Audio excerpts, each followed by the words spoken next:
રાજ્યમાં 2 દિવસથી ગરમીમાં આંશિક રાહતનો અનુભવ થઈ રહ્યો છે અને મોટાભાગના શહેરોમાં મહત્તમ તાપમાનનો પારો ગગડ્યો છે.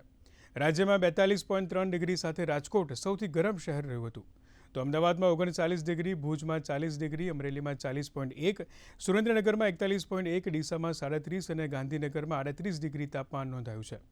હવામાન વિભાગ દ્વારા આગામી 15થી 17 એપ્રિલ સુધી હીટ વેવની આગાહી પણ કરવામાં આવી છે. કચ્છ, બનાસકાંઠા, સાબરકાંઠા, રાજકોટમાં ગરમીનું યલો એલર્ટ આપવામાં આવ્યું છે. તેમજ દરિયા કિનારાના વિસ્તારોમાં ગરમ અને ભેજવાળું હવામાન રહેવાનું અનુમાન છે. જો દેશની વાત કરીએ તો આગામી 3થી 4 દિવસ દરમિયાન પૂર્વ અને ઉત્તર પૂર્વ ભારતમાં વાવાઝોડા, વીજળી અને ભારે પવન ફૂંકાય તેવી શક્યતા છે. આગામી 5થી 6 દિવસ દરમિયાન ઉત્તર પશ્ચિમ અને મધ્ય ભારતમાં મહત્તમ તાપમાનમાં ધીમે ધીમે 3થી 6 ડિગ્રી સેલ્સિયસનો વધારો થવાની ધારણા છે. આજે દરિયાકાંઠાના આંધ્રપ્રદેશ અને યાનમ, તામિલનાડુ, પુડુચેરી અને કરાઈકલમાં છૂટાછવાયા સ્થળોએ ગરમીનું મોજું ફરી વળવાની શક્યતા છે.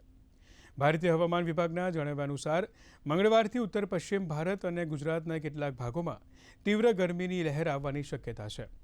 હવામાન વિભાગે જણાવ્યું હતું કે પશ્ચિમ અને પૂર્વ રાજસ્થાન, પશ્ચિમ મધ્યપ્રદેશ, ગુજરાત, પંજાબ, દિલ્હી અને હરિયાણામાં આ મહિનાની 18 તારીખ સુધી ગરમીનું મોજું ચાલુ રહેશે.